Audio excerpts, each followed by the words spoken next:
다이어트는 이론이 아닌 실기입니다. 그러니까 무언가를 아는 것과 잘하는 것은 완전히 다른 이야기예요. 금연에 실패하는 분들은 담배의 해로움을 몰라서 못 끊는 걸까요? 아니죠. 저는 4년 전에 처음 키토식을 시작했는데요. 특히 유튜브 운영을 시작하면서 전 세계의 다양한 자료를 찾아보고 구독자 여러분과 경험을 공유하면서 많은 지식을 쌓아왔습니다. 그렇다면 제가 4년 전보다 지금 이 식단을 더 완벽하게 잘하고 있을까요? 전혀 아닙니다. 물론 제 지식이 사람들에게 이 식단을 이해시키고 정보를 전달하는 데는 큰 도움이 됩니다. 하지만 사실 제가 실천하고 있는 식단의 모습은 처음 시작했을 때와 크게 달라지지 않았어요. 그래서 감량이든 건강이든 여러분의 목표를 이루기 위해서는 단순히 지식만 쌓는 걸로는 부족합니다. 내가 하는 식단의 맥락을 잘 이해하고 내 몸에 맞게 잘 적용해야 하죠. 이 지점을 잘 짚어주는 영상이 있어서 가져왔는데요. 닉 노르위츠 박사는 한 달 동안 달걀 720개를 먹는 엽기적인 실험으로 큰 화제를 불러왔던 젊은 과학자입니다. 그는 사람들이 식단이나 운동을 할 때 놓치기 쉬운 7가지 진실에 대해 이렇게 이야기합니다. 오늘은 대사와 식단에 관해 아주 복잡하거나 어려운 이론을 깊게 파고들지는 않을 겁니다.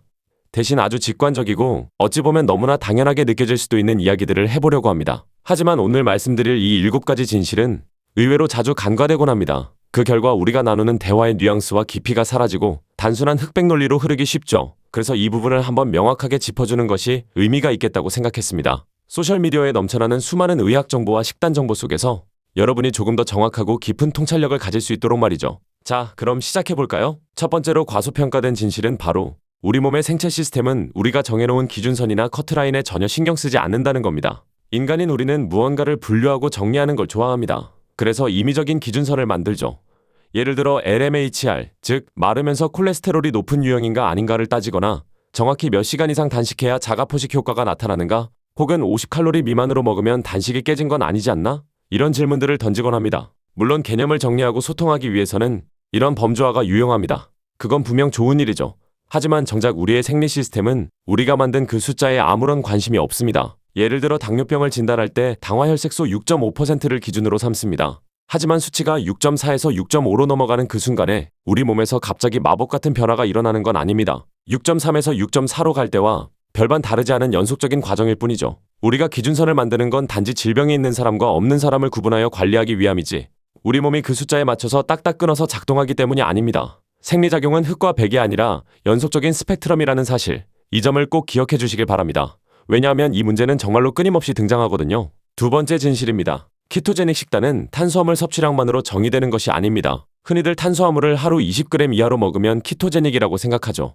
하지만 엄밀히 말하면 키토제닉 식단은 내가 무엇을 먹느냐가 아니라 내 몸이 영양적 케토시스라는 대사 상태에 있는가로 정의해야 합니다. 연구자들은 편의상 탄수화물 섭취량을 기준으로 그룹을 나누기도 하고 혈중 케톤 농도 0.5mm몰 이상을 기준으로 삼기도 합니다. 하지만 이 값은 케톤 생성의 흐름을 반영하지 않는 정적 수치일 뿐입니다.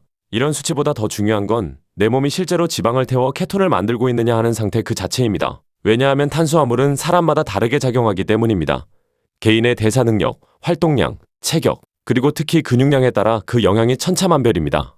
예를 들어 제가 탄수화물을 50g 먹고 하루 종일 가만히 앉아 있다면 저는 아마 케토시스 상태에 진입하지 못할 겁니다. 하지만 똑같이 50g을 먹더라도 제가 매일 3시간씩 유산소 운동을 하거나 울트라마라톤을 훈련 중이라면 제 몸은 확실하게 케토시스 상태를 유지할 겁니다. 그러니 단순히 탄수화물을 몇 그램 먹느냐에 집착하기보다 내 몸의 대사 상태와 활동량을 종합적으로 고려해야 합니다. 결국 중요한 건 당신의 케톤 수치가 실제로 상승해 있는가, 즉 케토시스 상태인가 하는 것입니다. 물론 식단을 시작할 때 기준점은 도움이 됩니다. 하루 탄수화물 몇 그램 이하, 단식 몇 시간 이상, 이런 숫자들이 처음 방향을 잡을 때 분명 필요해요. 하지만 그 기준에 너무 집착할 필요는 없습니다. 제가 여러 번 말씀드렸듯이 케토시스는 켜고 끄는 전원 스위치가 아니라 볼륨 조절기에 더 가깝습니다. 그러니까 우리 몸이 탄수화물이 아직 49g까지밖에 안 들어왔으니까 지방 태워야지. 이제 탄수화물 50g 넘었으니까 지방 쓰지 말아야지.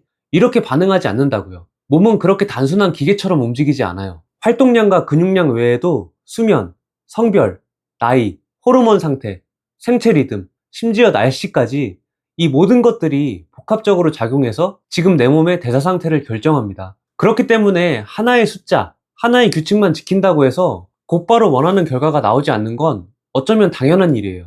우리는 다이어트를 시작할 때 정답을 찾으려고만 합니다. 정해진 식단표, 정해진 시간에 정해진 섭취량. 마치 시험 문제에 정답을 맞추듯 이것만 지키면 된다라고 생각하죠. 하지만 다이어트는 정답이 하나로 고정되어 있지 않아요. 정답에 가까운 기준을 내 몸에 적용해보고 반응을 살피고 필요하면 다시 조정하는 그런 과정이 반드시 필요합니다. 저희 채널에도 원칙을 다 지켰는데 변화가 없다라거나 시키는 대로 했는데 체중이 그대로다라는 식의 푸념 섞인 댓글을 자주 보게 됩니다. 물론 그럴 수 있습니다. 정답이라고 생각하고 큰 기대를 하면서 달려왔는데 결과가 시원찮으면 실망도 클 수 있죠. 하지만 그건 여러분이 특별한 잘못을 해서가 아니라 아직 내 몸에 맞는 조정 포인트를 찾지 못했을 뿐이에요. 그러니 결과가 좋지 않았던 노력도 실패가 아닙니다. 다 의미가 있는 과정인 거죠. 이어지는 항목도 그 과정을 이해하는데 꼭 필요한 내용들이니 집중해서 시청해주세요. 세 번째는 생물학은 정적인 균형이 아니라 동적인 주기에 관한 것이라는 점입니다. 우리 인간은 심리적으로 안정감, 일관성, 균형 같은 걸 좋아합니다. 하지만 우리 몸의 대사 시스템은 그렇게 멈춰있는 균형 상태를 좋아하지 않습니다. 오히려 끊임없이 오르내리는 사이클을 선호하죠. 우리가 깨어있을 때와 잘 때의 상태가 다르듯이 세포 안에서도 에너지를 만드는 과정과 쓰는 과정이 동시에 일어나지 않고 상황에 따라 교대로 일어납니다.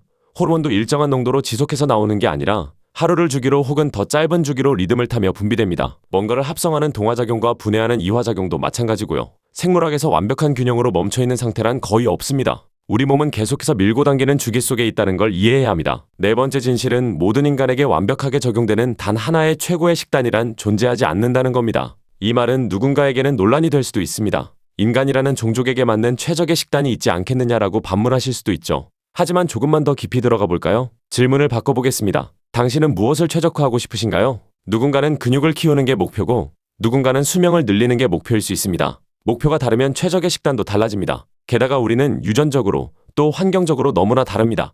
특히 우리 몸에 사는 장내 미생물, 즉 마이크로바이옴은 사람마다 지문처럼 다릅니다. 사실 우리가 음식을 먹을 때 반응하는 주체는 인간 혼자가 아니라 인간과 미생물이 합쳐진 메타유기체입니다. 실제 연구를 보면 똑같은 식이섬유를 먹었는데 어떤 사람은 염증이 줄어드는 반면 어떤 사람은 오히려 염증이 늘어나기도 합니다. 이렇게 반응이 제각각인데 나한테 좋으니 너한테도 무조건 좋다라고 말하는 건 위험할 수 있습니다. 그래서 우리는 식단에 있어서 조금 더 겸손해질 필요가 있습니다. 다이어트를 할 때 우리는 늘 한쪽으로만 자신을 몰아붙입니다. 더 적게 먹고, 더 오래 공복을 유지하고, 더 많이 운동하고, 그렇게 힘들게 해야만 살이 빠진다고 믿죠. 이는 주기에 의해 움직이는 몸의 시스템을 고려하지 않은 전략입니다. 각성하고 활동하는 시간이 있으면 잠에 들고 회복하는 시간도 필요합니다. 그러니 다이어트를 할 때 잘 자고 잘 먹는 건 게으른 행동이 아닙니다. 몸의 시스템에 맞춘 현명한 전략인 거죠. 그래야 지속할 수 있고 조금씩 나아질 수 있습니다. 그리고 네 번째 항목, 최적의 식단에 관한 이야기는 요즘 유튜브나 SNS에서 자주 벌어지는 식단 논쟁을 떠올리게 합니다. 내가 하는 식단이 유일한 정답이라고 믿는 순간 서로를 이해하지 못하고 대립이 생기기 시작합니다. 그리고 이런 논쟁이 길어지면 신기하게도 좋은 음식에 대한 이야기는 사라지고 먹지 말아야 할 음식을 비난하는 데 집중하게 됩니다. 이런 싸움을 지켜보면 절로 나오는 말이 있죠. 아니, 그럼 대체 뭘 먹으라는 거야? 저는 개인적으로 육류 중심의 키토 식단을 하고 있지만 그렇다고 식물성 음식이 제 몸에 항상 부정적인 영향을 준다고 생각하지는 않아요. 비율과 빈도수만 잘 조절한다면 부정적인 영향을 최소화하면서 긍정적인 효과를 얻을 수도 있습니다. 물론 일부 음식은 특정 사람에게 문제가 되는 경우도 있습니다. 하지만 현실을 보면 우리 주변엔 이것저것 골고루 먹으면서 건강히 살아가는 사람이 훨씬 많잖아요. 과학적인 탐구도 중요하지만 현실 세계에서 보이는 사례도 무시해서는 안 되죠. 그래서 저는 어떤 음식을 금지하는 건 그럴 만한 명확한 이유가 있는 분들만 해야 하는 선택이라고 생각해요. 노르위츠 박사의 겸손해야 한다는 말은 많은 걸 느끼게 합니다. 이런 태도가 있어야 우리는 서로 식단을 배척하거나 공격하지 않고 내 몸에 맞는 식단을 찾는데 집중할 수 있습니다. 다섯 번째 진실은 대사적 적응에는 반드시 시간이 걸린다는 것입니다. 한번 상상해보세요. 평생 달리기라고는 안 해본 친구가 마라톤을 하겠다고 나섰습니다. 첫날 의욕적으로 16km를 뛰었죠. 다음날 어떻게 됐을까요? 몸은 녹초가 되고 근육통에 시달려서 걷기도 힘들 겁니다. 그렇다고 해서 달리기는 건강을 망치는 운동이구나, 효과가 없네라고 결론 내릴까요? 아니죠. 단지 몸이 적응할 시간이 부족했을 뿐입니다. 식단도 똑같습니다. 특히 탄수화물과 지방의 비율을 바꾸는 식단을 할 때 우리 몸은 적응할 시간이 필요합니다. 실제로 제가 동료들과 최근에 분석한 과거의 일부 연구들은 이 점을 간과해서 오류를 범하기도 했습니다. 저지방 식단을 하다가 바로 저탄수화물 식단으로 넘어가게 되면 이전 식단의 효과가 다음 식단에 영향을 미쳐서 결과가 뒤죽박죽이 되기도 하거든요. 결국 연구 결과는 실제보다 왜곡되고 오해를 불러일으키는 형태가 되어버렸습니다. 몸이 새로운 연료 시스템에 적응하는 데는 시간이 필요하다는 사실. 조급해하지 말고 이 점을 꼭 기억하세요. 6번째로 우리가 자주 놓치는 진실은 우리 몸의 지표 하나만 따로 떼어내서 조절할 수는 없다는 사실입니다. 우리는 종종 LDL 콜레스테롤이나 아포비 같은 특정 수치 하나에만 집중해서 그것만 낮추면 모든 게 해결될 거라고 생각합니다. 하지만 우리 몸은 그렇게 단순하지 않습니다. 어떤 식단을 하든 약물을 쓰든 하나의 수치만 변하는 경우는 없습니다. 식단을 바꾸면 LDL만 변하는 게 아니라 HDL, 중성지방, 인슐린 수치, 호르몬, 장내 미생물까지 모든 게 연쇄적으로 함께 변합니다. 심지어 우리가 측정하지 못하는 혹은 중요하다고 생각지 못했던 수많은 지표들도 같이 움직이고 있죠. 그렇기 때문에 특정 수치 하나에 일희일비하기보다는 전체적인 숲을 보려는 태도가 필요합니다. 항상 겸손함을 유지하며 알고 있다고 믿는 것조차도 조심스러워야 합니다. 7번째 진실은 결국 개인의 대사 상태, 즉 받아들이는 몸의 환경이 모든 것을 결정한다는 것입니다. 겉보기에는 너무 당연한 말 같지만 실제로는 매우 중요한 요소예요. 똑같은 파스타 한 그릇을 먹어도 그 결과는 천지 차이입니다. 근육이 거의 없고 당뇨가 있는 중년의 남성과 매일 고강도 훈련을 하는 건강한 대학 운동선수가 먹는 파스타는 몸에서 전혀 다르게 처리됩니다. 운동 효과도 마찬가지입니다. 인슐린 감수성이 좋은 사람은 운동을 하면 긍정적인 유전자가 활발하게 깨어나지만 이미 인슐린 저항성이 심한 사람은 같은 운동을 해도 오히려 정반대의 반응이 나타날 수도 있습니다. 즉 무엇을 하느냐보다 내 몸이 지금 어떤 상태인가가 훨씬 더 중요합니다. 마지막으로 보너스이자 8번째 진실은 과학은 고정된 정답이 아니라 계속해서 변하고 발전하는 과정이라는 것입니다. 그러니 우리가 지금 알고 있다고 믿는 것들에 대해 항상 겸손함을 유지하고 끊임없이 호기심을 가지셨으면 좋겠습니다.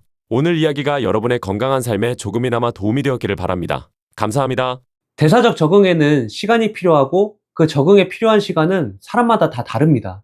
이것도 많은 분들이 식단을 하면서 자주 오해하는 부분이죠. 내가 2달을 이렇게 열심히 했는데 이쯤 되면 달라져야 하는 거 아닌가 하고요. 하지만 그 변화의 시점은 아무도 정확히 알 수 없습니다. 금방 적응할 수도 있고 몇 달이 걸릴 수도 있는 거예요. 운동에서 중요한 원칙 중 하나가 점진적 과부하입니다. 그러니까 마라톤 완주를 목표한다고 해서 처음부터 하루 1시간씩 뛸 수는 없잖아요. 내 체력에 맞게 차근차근 운동량을 늘려가야겠죠. 식단도 마찬가지입니다. 처음부터 완벽하게 하려고 하기보다 내 몸에 무리 없이 받아들일 수 있는 수준으로 시작해 차츰차츰 개선해 나가야 합니다. 적응 속도는 보통 현재의 건강 상태에 따라 달라집니다. 건강한 사람보다 당뇨가 있거나 인슐린 저항성이 있는 분들이라면 당연히 더 오래 걸릴 수밖에 없겠죠. 그런데 이 적응 과정을 체질 문제로 오해하는 경우가 정말 많아요. 예를 들어 고기를 먹으면 속이 불편하다고 해서 나는 고기가 체질에 안 맞나 봐요 라고 단정해버리거나 채소를 먹으면 소화가 잘 안 된다고 해서 나는 채소 못 먹어 라고 생각해버리는 식이죠. 하지만 많은 경우 그건 체질보다는 적응의 문제입니다. 고기도 소화효소 분비와 위산 상태가 적응되면 가장 속편한 음식이 될 수 있고 채소 역시 양과 조리 형태를 조절하면 서서히 소화가 가능해집니다. 내 몸이 아직 준비되지 않았던 것 뿐이에요. 그러니 이 식단은 나한테 안 맞나 봐 하고 쉽게 포기하지 마세요. 내 몸이 보내는 신호를 관찰하고 필요하면 조절하고 그렇게 천천히 맞춰가면 됩니다. 이상한 다이어트였습니다.